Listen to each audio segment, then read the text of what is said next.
The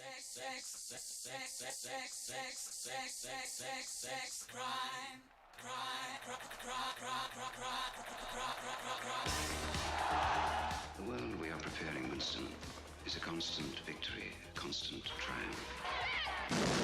You are beginning to accept it. You'll soon welcome it. And finally, become part of it.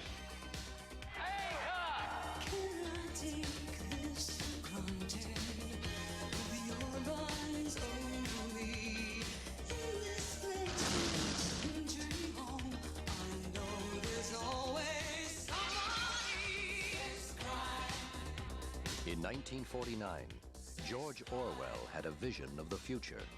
Today, that vision is still a best-selling novel, and his prophecy remains as terrifying as ever. If you want a vision of the future, Winston, imagine a boot stamping on a human face forever. A future where freedom becomes slavery, where privacy is forbidden, the past forgotten, and where living people simply vanish. Yet one man and one woman dare to love. Can you get Sunday afternoon off? Yes. Take this. Everyone knows. The thing that is in room 101 is the worst thing in the world. We can't get inside you. We can't get to your heart. John Hurt, Susanna Hamilton, Cyril Cusack, and Richard Burton in the crowning role of his career. What are your true feelings towards Big Brother? Hate. You must love him. It's not enough to obey him. You must love him. The film of the book of the year. George Orwell's 1984.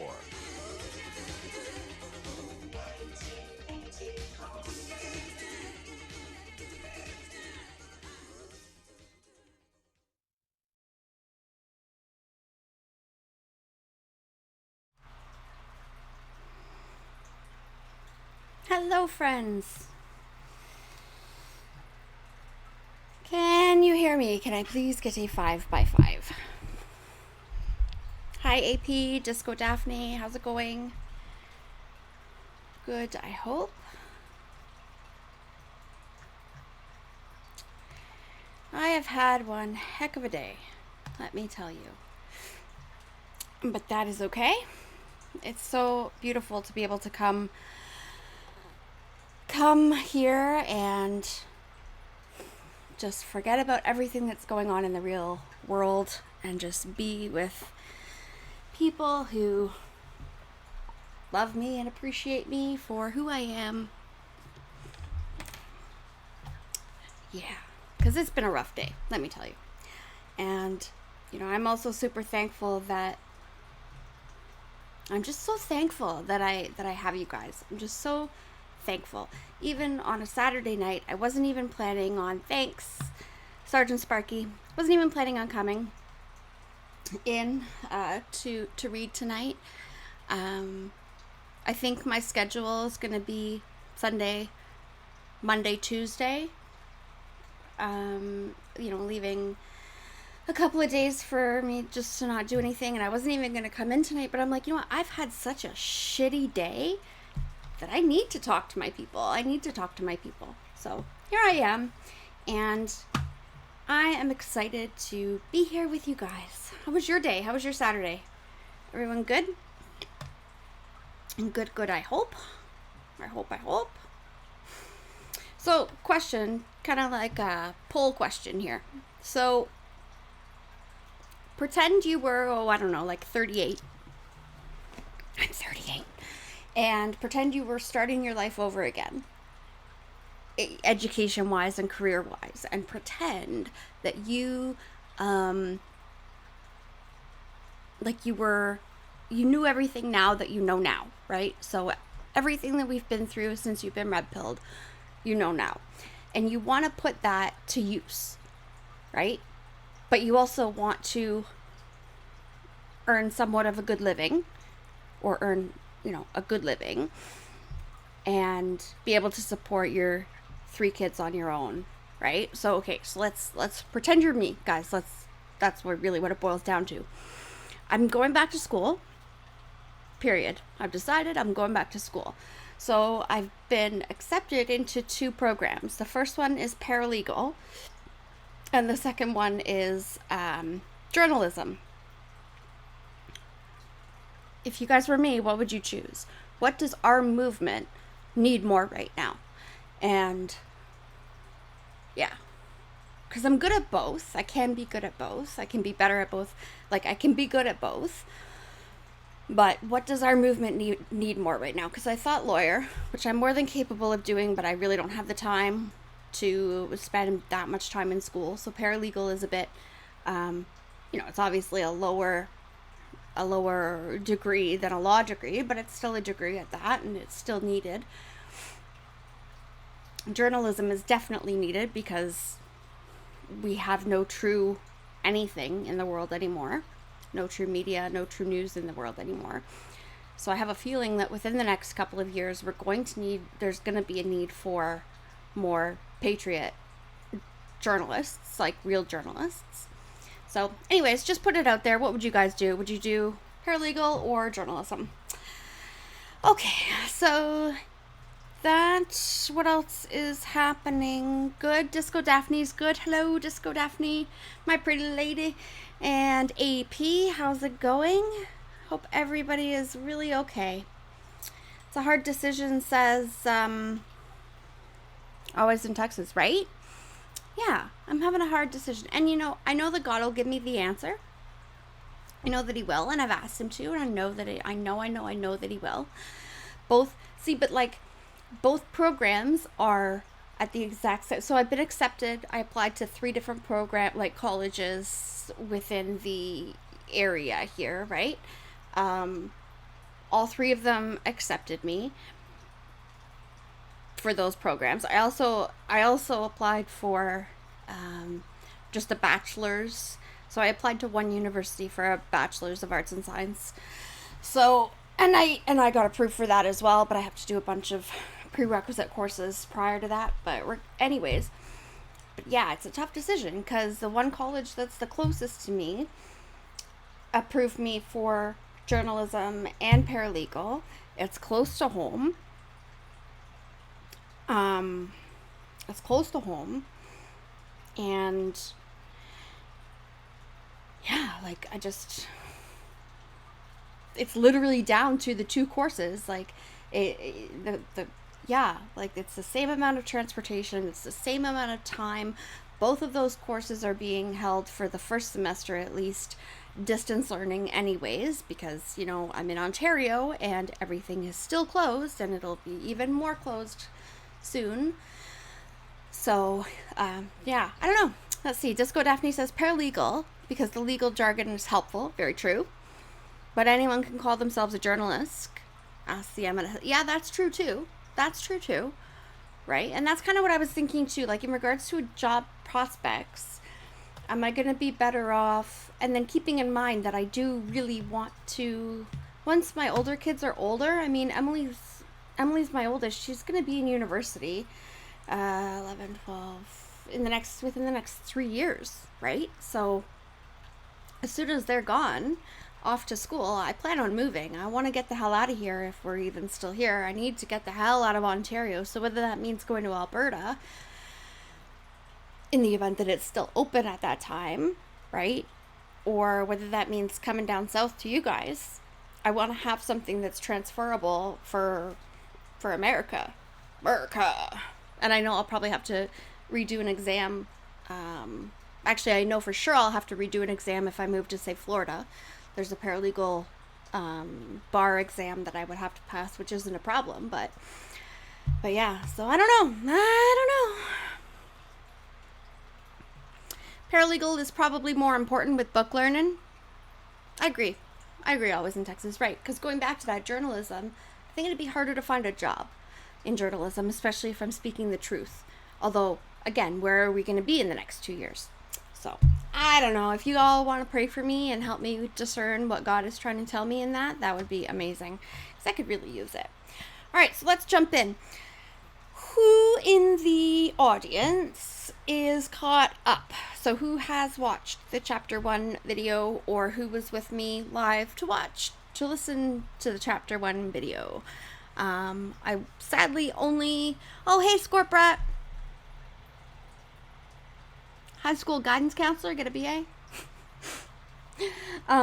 So who's caught up? Anyone? I only got the chapter 1 uploaded to Rumble and YouTube this evening, so I was a bit late on that. But, I mean, the replay was hopefully still on the Foxhole, and I think it was still in DLive, but I'm not sure. Regardless, if you're not caught up, that is all right, because we have a summary to read.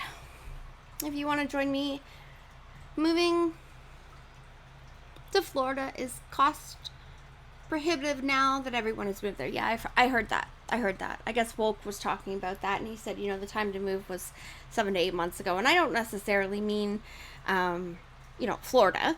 It really could be anywhere that's red. Anywhere.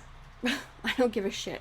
Although I would prefer it to be a warmer climate just because of the illnesses that I have. And again, that's all considering that the treatments that I'm doing right now, go okay, and I'm still around then, which I'm sure I will be. God isn't going to take me out this soon. So, but yeah, so warmer climate would be better, but it doesn't necessarily need to be Florida. It can be anywhere that's warmer climate that, I don't even need like hot either. Just like not fucking minus 40 in the winter is amazing. So chapter 1. Always in Texas enjoyed chapter 1. Hooray. You know what? I need to bring up chat where I can read. Disco Daphne says, sadly, I think I came across the Mandela effect with my book because I thought I had it, but it looks like it moved in my home. Weird. That's weird. That's really weird. When shit like that happens, if you want warm, I know a place. Always in Texas says. Would that be Texas? I'll take Texas. I'll fucking take anywhere that's not here. Not here. That is weird. I hope you find your book. I really do hope you find your book. Disco Daphne. If not, you can read along with the PDF on the screen that's coming up soon, or you can download your own and print it off, or you can go get another one, but I really do hope that you find your copy. So, where did I put? There we go. Okay. So we're gonna hop in. It's 10:13. I think everybody who's gonna come is here already. I'm thinking. What do you guys think? Yeah? Start reading the summary? Good stuff. All right. Summary and analysis, part 1, chapter 1. I'm going back to the old school Cliff Notes because they really do the best job, other than Cole's Notes. Cole's Notes did a good job too, but I like Cliff Notes too. So here we go. Summary of part 1, chapter 1. On a bitter April day in London, Oceania, Winston Smith arrives at his small apartment on his lunch break. The face of Big Brother is everywhere. It's immediately obvious through Winston's musings that the political weather of Winston's London is grim and totalitarian. Winston pours himself a large drink and sets about to commit an act punishable by death, starting a diary. He believes he is fortunate because a small corner of his apartment is hidden from the telescreen, a device that allows him to be viewed and heard 24 hours a day by the authorities, or Big Brother. Here is where he begins the diary. Winston is stuck by a pang of writer's block when he suddenly realizes that he doesn't know for whom he is writing the diary to. In his panic, he begins to write a stream of consciousness account of a recent trip to the movies. While writing this, he has a memory of a significant happening earlier in the week, in which he was simultaneously attracted to and repelled by a young woman working in his building. He felt as though she was following him. He also remembers sharing a brief moment with O'Brien, a member of the Inner Party, an encounter in which Winston believes that O'Brien attempted to show solidarity with him against the tyranny of Big Brother. He continues writing, this time with a more substantive material about his feelings on the current environment in which he lives. He's interrupted by a knock at the door. That's where it ends, right? So it's kind of like, oh shit, they're at the door already, he's gonna die, is sort of where they leave off. So the analysis. I read this earlier and I thought this was actually a really good analysis of the chapter. The opening image of the work sets the foreboding tone that prevails throughout as the reader is introduced to Winston Smith, the fatalistic protagonist of the novel. On a cold day in April, when the clocks were striking 13. Immediately, the author depicts a society in decay by describing a setting of gritty dust, hallways smelling of boiled cabbage and old rag mats, elevators not working, and electrical current that is turned off during daylight hours. The other main characters are introduced through Winston's perception of them. Julia, the dark-haired girl from the fiction department, who, in this part, is described, but as yet unnamed, causes him to feel a peculiar uneasiness which had fear mixed up in it as well as hostility whenever she was anywhere near him. Winston suspects her to be a member of the thought police. Initially, he sees her as a symbol of societal orthodoxy, that is, she possesses a general clean-mindedness and enthusiastic adherent to the party line. Conversely, Winston feels a certain comradeship with O'Brien, predicted on his secretly held belief that O'Brien's political orthodoxy was not perfect. Winston developed this impression when he and O'Brien had once exchanged glances. Big Brother, both a person and a concept, is introduced very early on in posters that appear in Winston's building bearing the caption, "Big Brother is watching you." Finally, Emmanuel Goldstein, also a person and a concept, is introduced during a hate session. The political environment is detailed through Winston's musing as well as narrative descriptions of specific political entities. At the heart of the political orthodoxy that exists is the process of controlling human thought through the manipulation of language and information. So let's read that one again. At the heart of the political orthodoxy that exists is the process of controlling human thought through the manipulation of language and information. That's exactly what they're doing here. Crucial to manipulate, like here, as in now, right? As in now. Ooh, shit, my bad. As in now, in our. Oh, hello, Barefoot Patriotess. Hello, better lately. Oh, virtual reading classes. Yay. Thank you for the shades and the cookie. Sorry I'm all like fidgety tonight. I got a really sore back. My sciatic nerve is all fucked up. And my chair's fucked up too. There we go. But yeah, my sciatic nerve is really bugging me, and then there's these pains shooting down the back of my legs and into my feet. Which doesn't happen often, but it's happening these days, so that blows. Anyways, crucial to manipulating the language and the information individuals receive are doublethink and newspeak. Doublethink is the act of holding simultaneously two opposite, individually exclusive ideas or opinions, and believing in both simultaneously and absolutely. Gotta read that one again. Doublethink is the act of holding simultaneously two opposite, individually exclusive ideas or opinion and believing both simultaneously and absolutely. Whew. Doublethink requires using logic against logic or suspending disbelief in the contradiction. The three slogans of the party, war is peace, freedom is slavery, ignorance is strength, are obvious examples of doublethink. The act of doublethink also occurs in more subtle details. As Winston begins writing in the diary, he commits his first overt act of rebellion against the party. He creates a piece of evidence that exists outside of himself. He is still safe because no one else knows of his thoughts or his act, but the reader shares the ominous mood created when Winston observes, sooner or later, they always got you. Winston obviously knows the significance of his act. Nothing will ever be the same for him.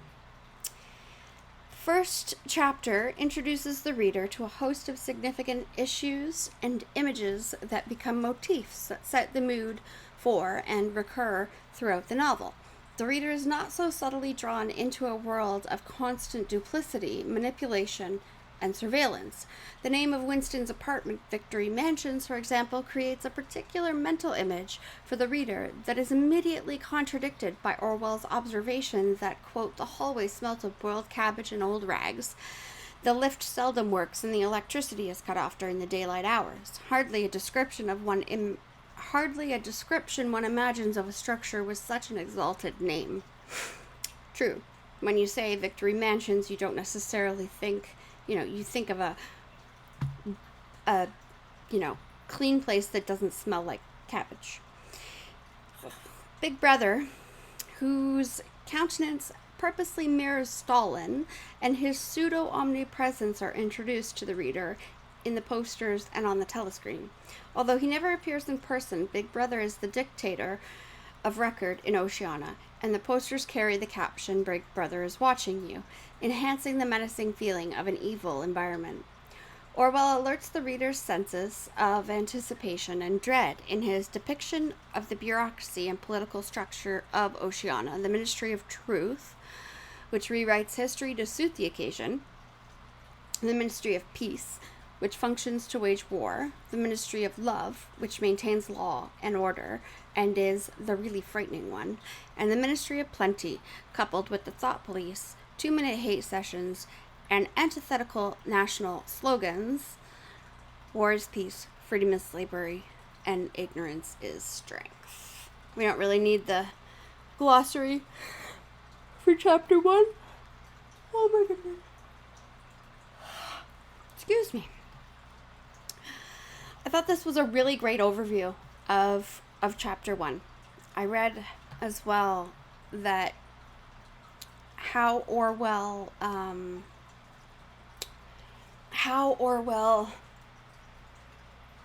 is a really good author in the way that he can paint the picture of what's happening.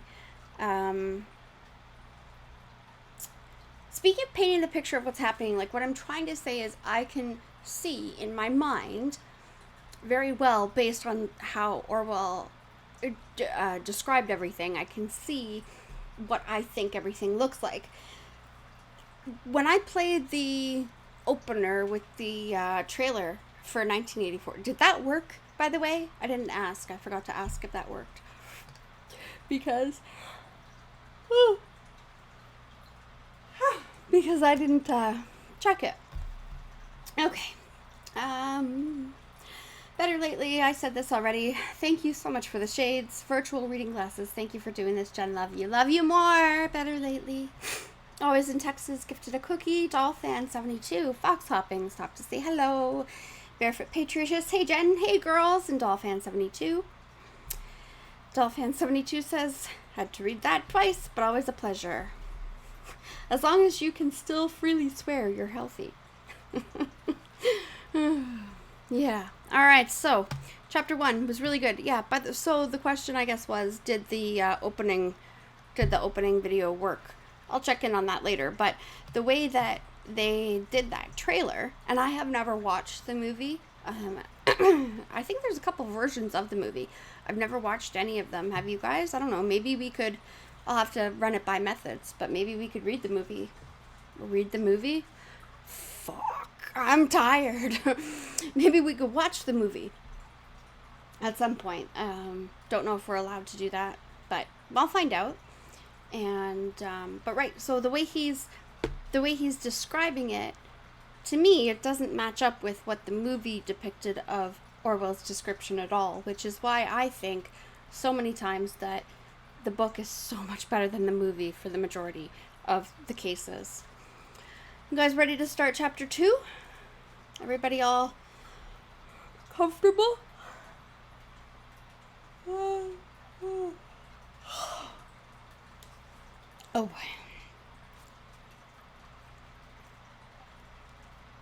Nobody's saying anything. Is everything okay? Do I have it on pause? No. Daphne. Yes. So yes means all right. Let's go. All right.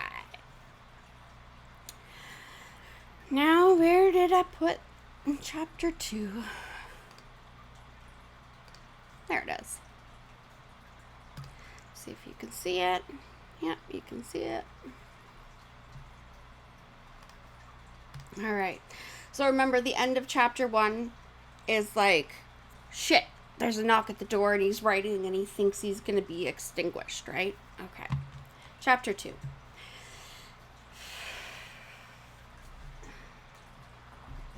It's really hot in here. Sorry, I'm just gonna...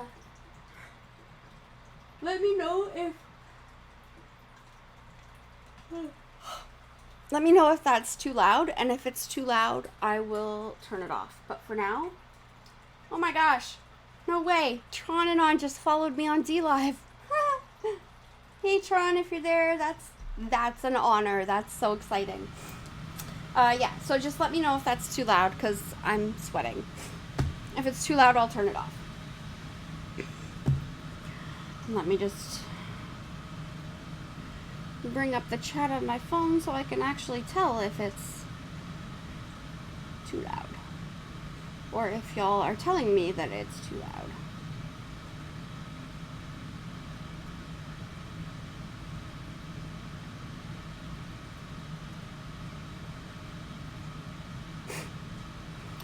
And, oh, and hey, Tron. Hey, you commented in Foxhole. That's exciting. So exciting.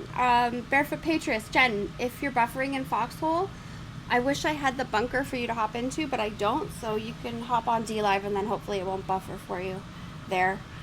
But just keep hitting refresh. It'll get better with time. All right, chapter 2. As he puts his hand to the doorknob, Winston saw that he had left the diary open on the table. Down with Big Brother was written all over it, in the letters almost big enough to be legible across the room. It was an inconceivably stupid thing to have done, but he realized, even in his panic, he had not wanted to smudge the creamy paper by shutting the book while the ink was wet. He drew in his breath and opened the door. Instantly, a warm wave of relief flowed through him. A colorless, crushed-looking woman with wispy hair and a lined face was standing outside. "Oh, comrade," she began in a dreary, whining sort of voice. "I thought I heard you come in. Do you think you could come across and have a look at our kitchen sink? It's got blocked up and..." It was Mrs. Parsons, the wife of a neighbor on the same floor. Mrs. was a word, somewhat discountenanced by the party. You were supposed to call everyone comrade. Okay, I'm not going to look at the chat anymore because I get distracted, but I just wanted to make sure the air conditioning wasn't too loud, and I don't think it is, so okay. Chat's going away. All right. But with some women, one used it instinctively. She was a woman of about 30, but looking much older. One had the impression that there was dust in the creases of her face. One had the impression that there was dust in the creases of her face, so I guess she was old. Winston followed her down the passage. These amateur repair jobs were an almost daily irritation. Victory Mansions were old flats, built in 1930 or thereabouts, and were falling to pieces. The plaster flaked constantly from ceilings and walls. The pipes burst in every hard frost. The roof leaked whenever there was snow. The heating system was usually running at half steam when it was not closed down altogether from motives of economy. Repairs, except what you could do for yourself, had to be sanctioned by remote committees, which were liable to hold up even the mending of a window pane for 2 years. That's gross. Well, that's communism. Of course, it's only because Tom isn't home, said Mrs. Parsons vaguely. The Parsons flat was bigger than Winston's, and dingy in a different way. Everything had a battered, trampled-on look, as though the place had just been visited by some large, violent animal. Games, impedimenta, hockey sticks, boxing gloves, a burst football, a pair of sweaty shorts turned inside out, lay all over the floor.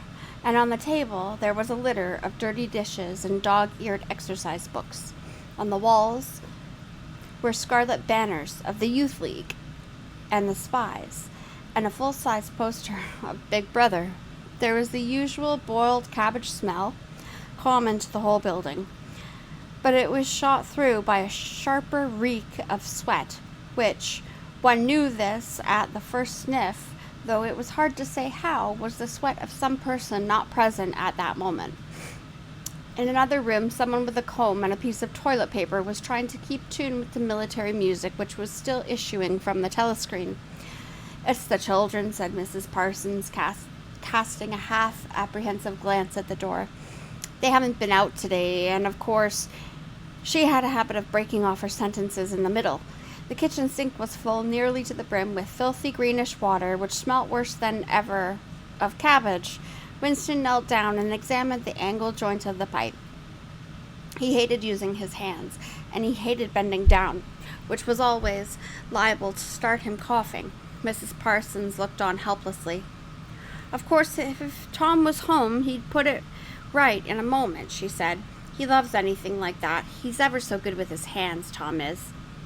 Parsons was Winston's fellow employee at the Ministry of Truth. He was a fattish but active man of paralyzing stupidity, a mass of imbecile enthusiasms, one of those completely unquestioning, devoted drudges on whom, more even than on the thought police, the stability of the party depended. At 35, he had just been unwillingly evicted from the Youth League, and before graduating into the Youth League, he had managed to stay on in the Spies for a year beyond the statutory age.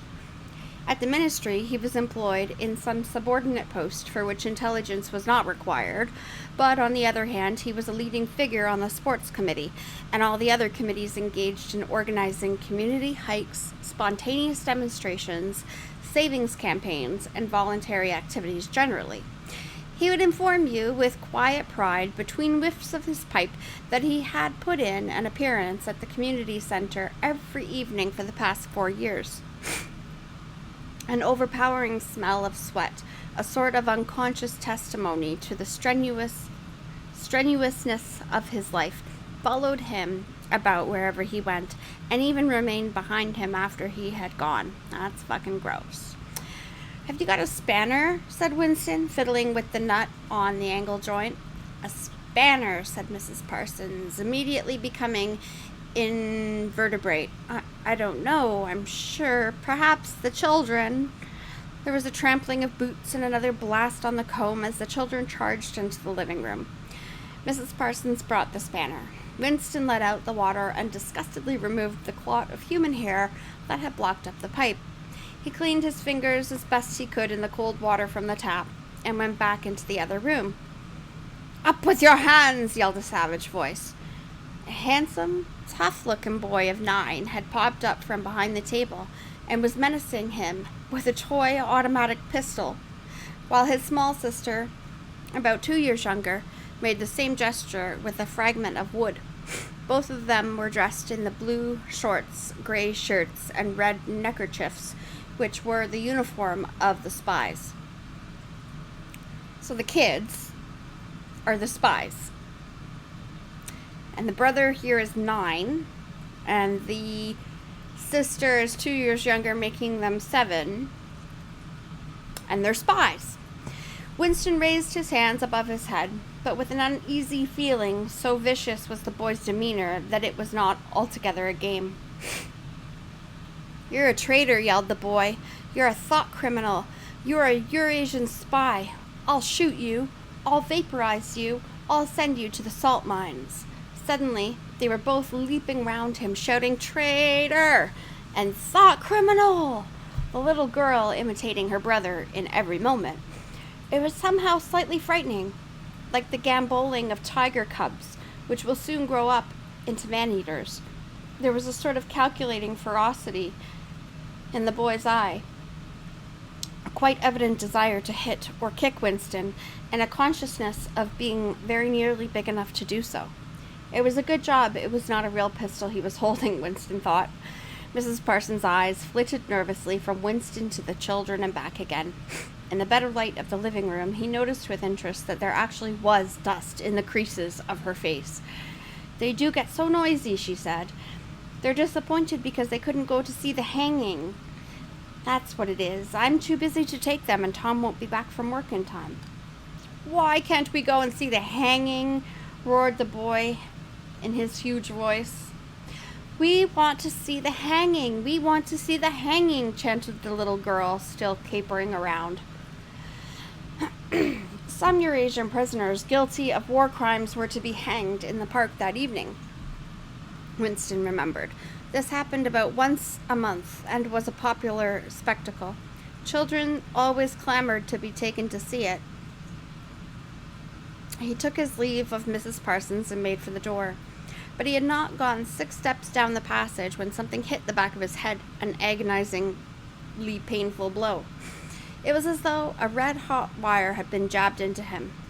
He spun round just in time to see Mrs. Parsons dragging her son back into the doorway while the boy pocketed a catapult.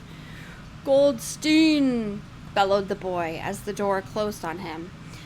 But what most struck Winston was the look of helpless fright on the woman's grayish face. So the mom is scared of her own kids.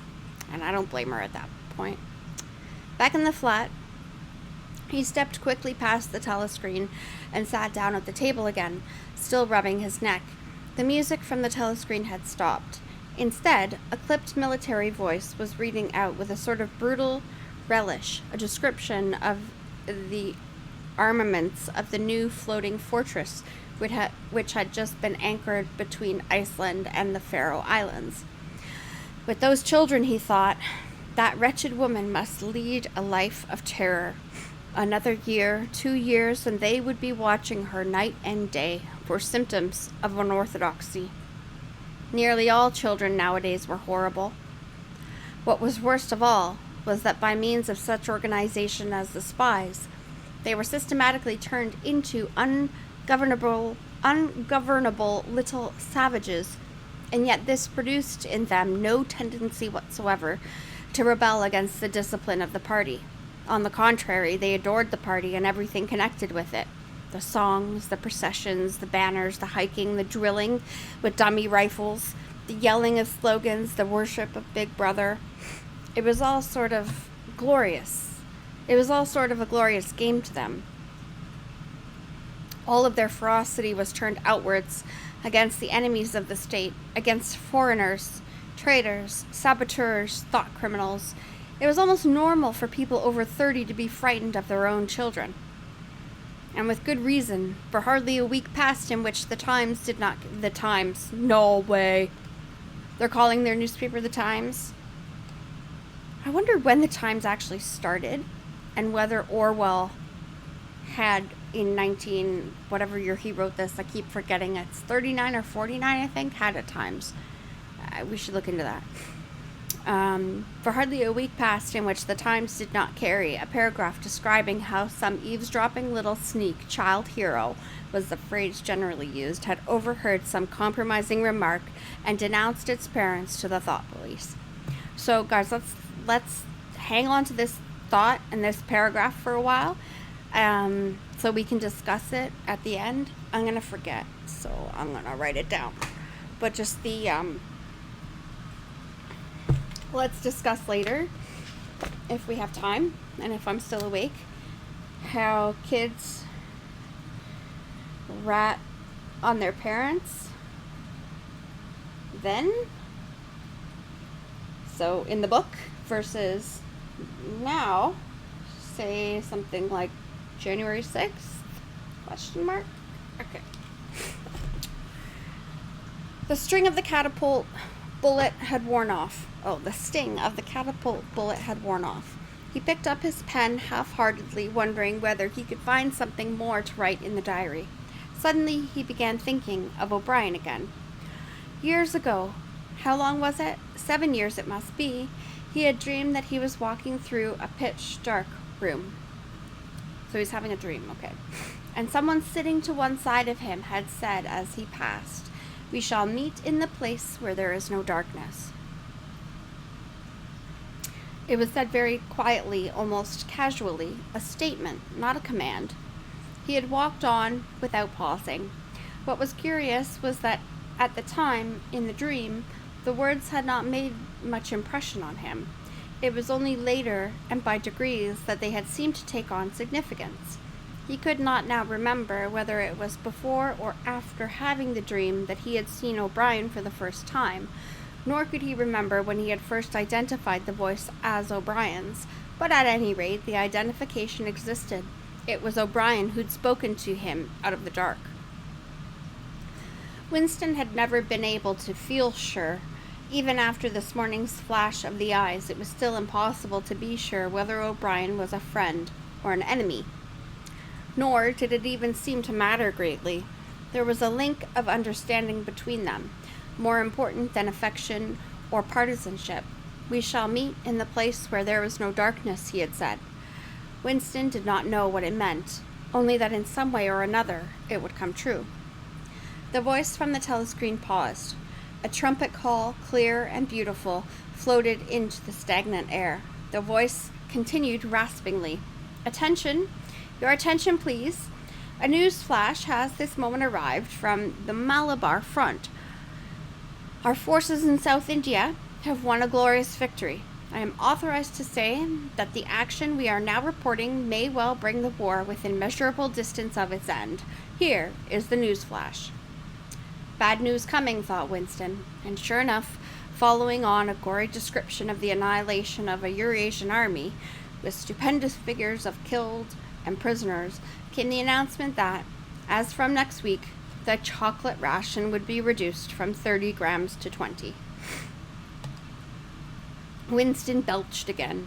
The gin was wearing off, leaving a deflated feeling. The telescreen, perhaps to celebrate the victory, perhaps to drown the memory of the lost chocolate, crashed into "Oceana, 'tis for thee." You were supposed to stand to attention, however, in his present position, he was invisible. "Oceana, 'tis for thee" gave way to lighter music. Winston walked over to the window, keeping his back to the telescreen. The day was still cold and clear. Somewhere far away, a rocket bomb exploded with a dull, reverberating roar. About 20 or 30 of them a week were falling on London at present. Down in the street, the wind flapped the torn poster to and fro, and the word "Ingsoc" fitfully appeared and vanished. Ingsoc, the sacred principles of Ingsoc, newspeak, doublethink, the mutability of the past. He felt as though he were wandering in the forests of the sea bottom, lost in a monstrous world where he himself was the monster. He was alone. The past was dead. The future was unimaginable. What certainty had he that a single human creature now living was on his side? And what way of knowing that the dominion of the party would not endure forever? Like an answer, the 3 slogans on the white face of the Ministry of Truth came back to him. War is peace. War is peace. Freedom is slavery. Ignorance is strength. He took a 25-cent piece out of his pocket. There, too, in tiny clear lettering, the same slogans were inscribed. And on the other face of the coin, the big head of Big Brother. Even from the coin, the eyes pursued you. On coins, on stamps, on the cover of books, on banners, on posters, and on the wrappings of a cigarette packet. Everywhere. Always the eyes watching you and the voice enveloping you. Asleep or awake, working or eating, indoors or out of doors, in the bath or in bed, no escape. Nothing was your own except a few cubic centimeters inside your skull. Shit, and even that wasn't even yours. With the thought police. That was my talking, not the book. The sun had shifted round, and the myriad windows of the Ministry of Truth, with the light no longer shining on them, looked grim as the loopholes of a fortress. His heart quailed before the enormous pyramidal shape. It was too strong. It could not be stormed. 1,000 rocket bombs would not batter it down. He wondered again for whom he was writing the diary. For the future? For the past? For an age that might be imaginary? And in front of him there lay not death, but annihilation. The diary would be reduced to ashes and himself to vapor. Only the thought police would read what he had written before they wiped it out of existence and out of memory. How could you make appeal to the future when not a trace of you, not even an anonymous word scribbled on a piece of paper, could physically survive? The telescreen struck 14. He must leave in 10 minutes. He had to be back at work by 14:30. Curiously, the chiming of the hour seemed to have put new heart into him. He was a lonely ghost uttering a truth that nobody would ever hear. But so long as he uttered it in some obscure way, the continuity was not broken. It was not by making yourself heard, but by staying sane that you carried on the human heritage. He went back to the table, dipped his pen, and wrote. To the future or to the past, to a time when thought is free, when men are different from one another and do not live alone, to a time when truth exists and what is done cannot be undone. From the age of uniformity, from the age of solitude, from the age of Big Brother, from the age of doublethink, greetings. He was already dead, he reflected. It seemed to him that it was only now, when he had begun to be able to formulate his thoughts, that he had taken the decisive step. The consequences of every act are included in the act itself.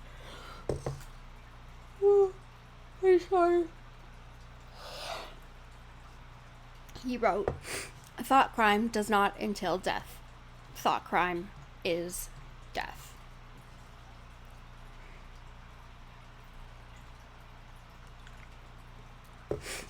Now he had recognized himself as a dead man. It became important to stay alive as long as possible. 2 fingers of his right hand were ink-stained. It was exactly the kind of detail that might betray you.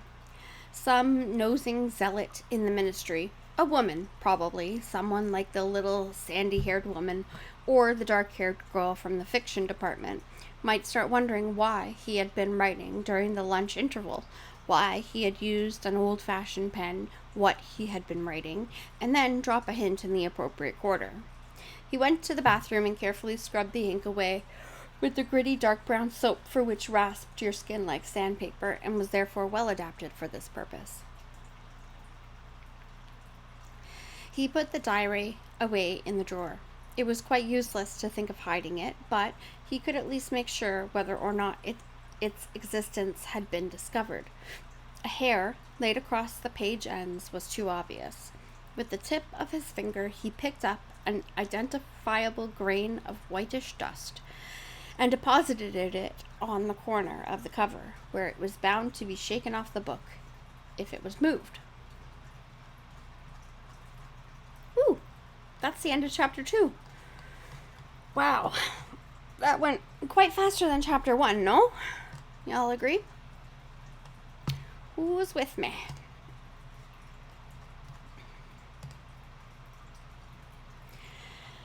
Okay, 1 foot. Hi, Laura. There are Karens even there, and yup. Laura, how are you? So good to see you. And Jen, Barefoot Patriots, you're totally right. There are Karens even then. Awesome. So, discussion for chapter 2. That went way quicker than chapter 1 did. So, discussion for chapter 2. I think we should start with what I wrote down, which I didn't even have to write down because I actually remember it. Yay! Which was, so we've got these kids, right? They're 7 and 9. And they are already, and they're already ratting on their parents. In fact, they're not already just ratting on their parents. They are trained to rat on their parents. They are trained to pretend to shoot people who they believe to be traitors. They are trained to, chant and yell and scream at people. And so we're not quite there. Yeah, right? Barefoot Patriot says, The description of the children is the most chilling part. I completely agree. The Diligent says, love hearing it all again. Thank you. You're welcome. My pleasure. And that's totally why I'm reading it again, because it's so important. It's so much more important, I think, now than it was 10, 20, 30, 40 years ago whenever we all read it the first time, if we even read it the first time. I know in high school I wasn't paying a lick of attention to it, so it's good that we're paying attention to it again now. But yeah, it was super chilling, super scary. So that immediately made me think of the not the articles, but the posts that came out. Was Twitter down? Was Twitter dead by then? By January 6th?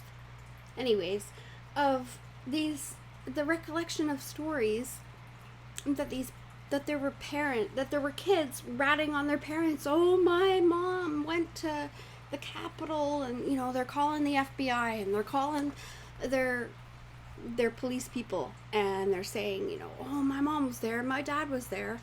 That actually happened. That happened in real life. That happens in real life on a regular basis, and I think it's only going to get worse. I mean, is it going to get to the point where the kids...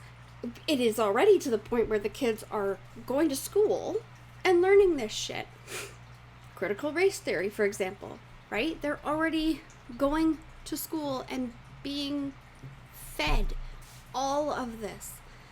And, it's so sad. It's so sad. Let's see what the chat is saying. Always in Texas says the concept of getting kids to rat on parents goes back as far as I've researched. Right?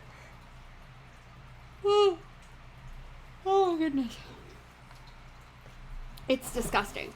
It's disgusting. And how far is it going to go? When is it going to stop? Is it going to stop? Is it going to get worse? We don't know the answers to those questions, sadly. But we, as a movement, we've all, from what I can remember at least, been focused on the kids. We really need to focus on the kids. And whether it's the kids that are being trafficked, whether it's the kids that are being forced to get the jab, whether it's the kids that are being forced to be masked, whether it's the kids going to school and learning. Oh yeah, so I told you all at the beginning that I had applied to these colleges, right? And so I'm looking at the courses, and I'm like, what the fuck? So I'll bring up I have to choose one general elective for semester 1, regardless of whether I do journalism or paralegal. General electives.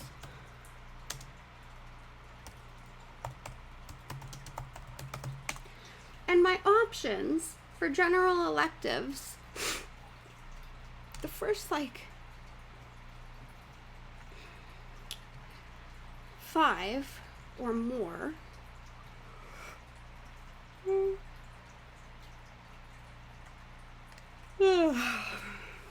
were I'll read them to you. Where the hell oh, there we go. Okay. The first one that comes up: plagues and people, a history of disease. Do you guys think that was a general elective 3 years ago or even 2 years ago? Number 2, introduction to anthropology. Okay, fine. Number 3, issues in health and healing.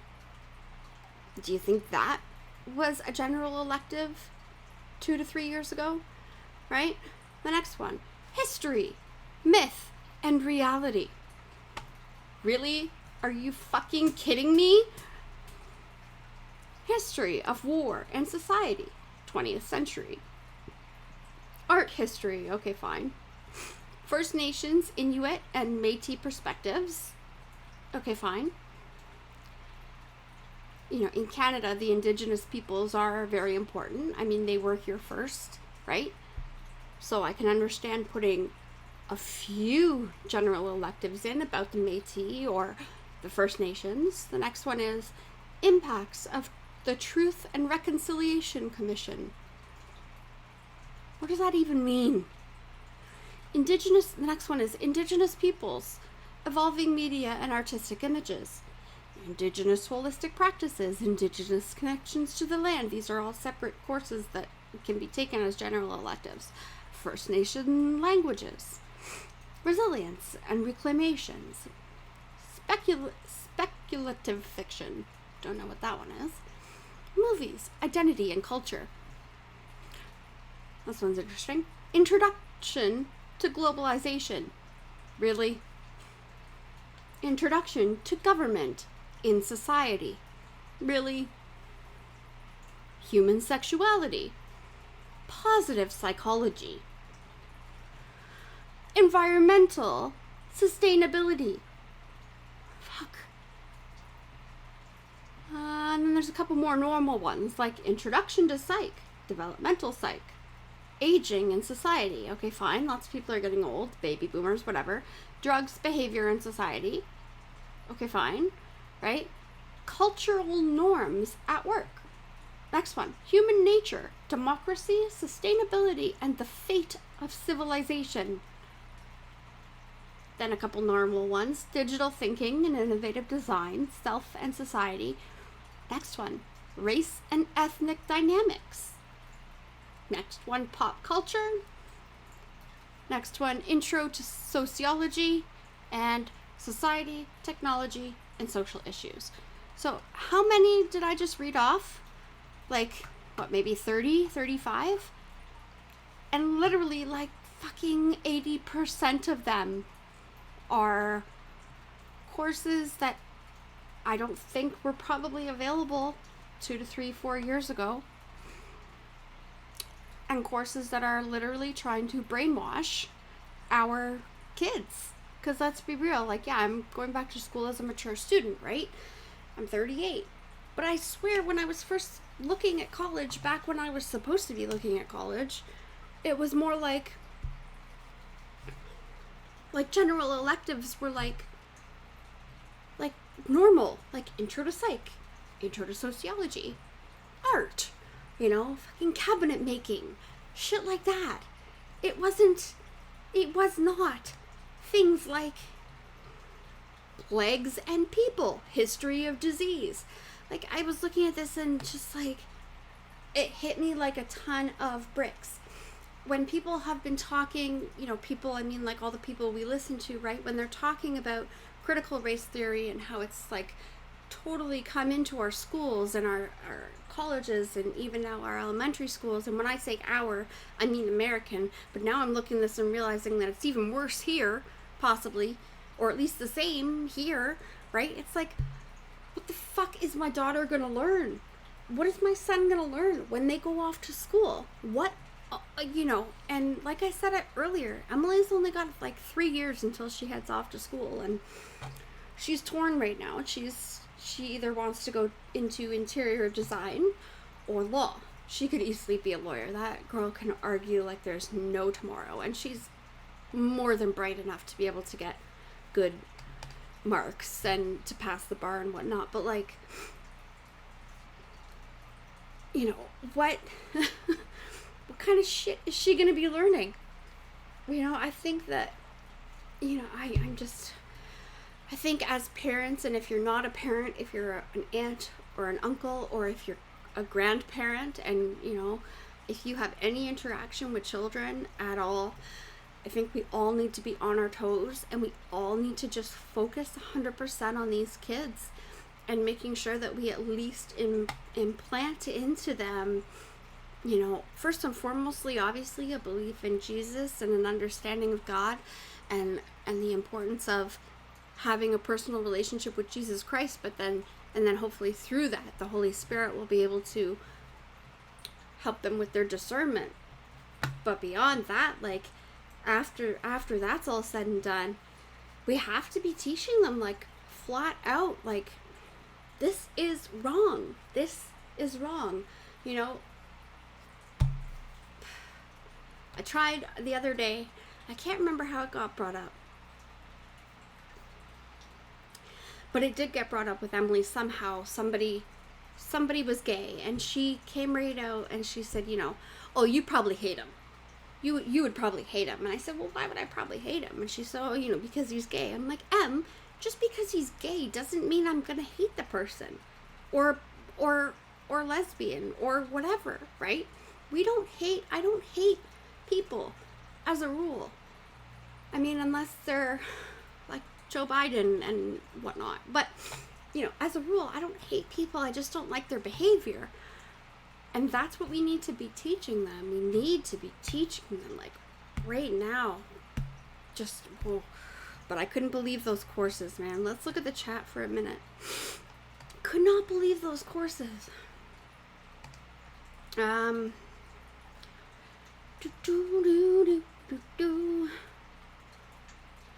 want kids to eat. They want kids to eat on parents for socializing. Oh, rat on parents for socializing during holidays and not being vaxxed.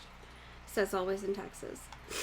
They've already said shit like that. They've already said, like, it's not only parents, it's parents also, but it's all the rest of your family as well, and your neighbors. Make sure you call the health, like I was saying on my call-in with methods.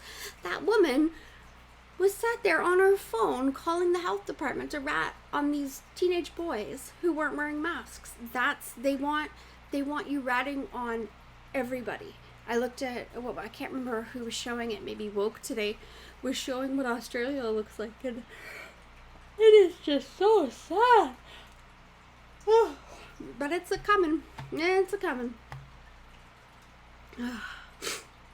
Barefoot Patriot says it's all to break up the family unit. They wear down the children's respect for parents in many ways. Absolutely. For sure. I can't remember who was saying it either, but it was Deception Bites, Michelle from Deception Bites, who, if you don't know who that is, you need to go to Rumble and find her. She's great. She was saying that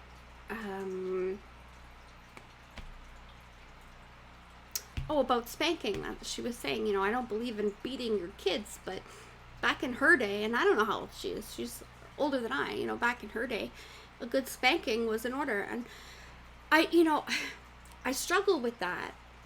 I struggle with spanking and not spanking and the whole everything that goes behind that. But I sure as shit had far more respect for my mom and dad back in the day than my parents have for me. And I'm not the only one. My kids don't disrespect me a lot. I mean, it happens, but it's certainly something like that happens more often. I was scared shitless of my mom for a long time, and my dad for a while, and yeah, just like, it's all messed up. Golden Crisp, good to see you. I had to take so many stupid classes that had nothing to do with culinary. Where was that, Golden Crisp? And culinary, yay. Wanna cook? Fuck that hoe, Weaponized Truth says. Which hoe? Which one? Kamala? I didn't bring up Kamala yet, did I? Fuck that hoe. Don't know who that hoe is. Always in Texas says some kids are meant for law. Mine could argue with a wall and never back down after she figured out she's wrong. Right? It's exactly like Emily. Exactly like Emily. Weaponized Truth says, hi everyone. Hello, Weaponized Truth. Good to see you. Alright, so any other topics we can talk about tonight before I go? Chapter 2 was fairly quick, so that was good. Chapter 3, let's say I can definitely come back tomorrow. Tomorrow's Sunday. Let's say chapter 3 tomorrow at 9:00 p.m. Eastern time. How does that sound? Sound good? And Weaponized Truth, thank you for the cookie, by the way. And I wonder who the hoe is.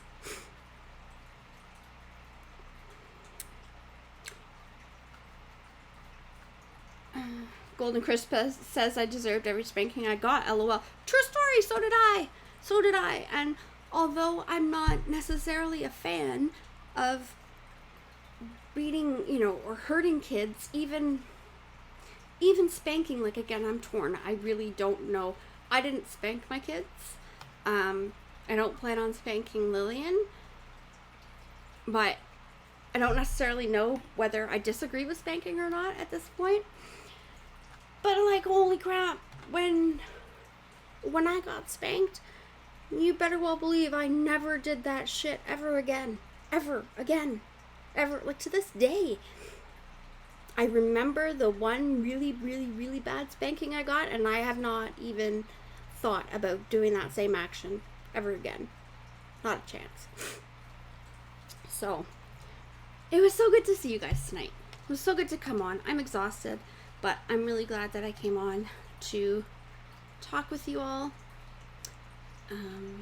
Yeah, so all the gold pills. I'm not going to forget the gold pills tonight. So I'm going to go ahead and release the lottery tickets. And then I'm going to upload these videos to Rumble and YouTube. Please spread the word that chapter 2 is done. And the other thing that I'm thinking of doing, actually, and I don't know whether it's like a dumb idea or not, but I was thinking of live streaming the replay, period. So like, for example, tomorrow afternoon, live streaming this video here so that perhaps people can catch it again. Or is that dumb because there's the replay options? Let me know what you think. Let me know if you think that's dumb. Also, gotta try to remember to ask Methods if we can watch together the movie, if I can find a copy of it. And what else? I think that's it. Let's see. Good night, Weaponized Truth. Good night, Disco Daphne. Good night, Always in Texas. Good night, Looking Up. Good night, The Diligent. Good night, all of the rest of the lurkers. I really enjoy coming here, and I really enjoy being able to talk to you people. I really do. And read. It makes me happy, and it makes me feel like I have people and family who come to listen and care. I love you guys. I'm going to stop rambling now. Pray for me so that I can figure out exactly what I'm supposed to do at college. Am I gonna go into journalism? Oh. Is it journalism or paralegal? Love you guys. Have a great night. Movies aren't allowed. Weaponized Truth says, yeah, I know they're not allowed, but it's really old, for one, and I don't think that it's copywritten because I'm probably wrong, but we'll see. Maybe if I take it and put it in chunks and pause and we talk in between important parts, then it's like a dialogue. I don't know. Anyways, you're welcome, Looking Up. Have a wonderful... Hi, 123SKG. Good to see you. Thanks for coming and lurking. Love you guys. Have a great night. Night-night.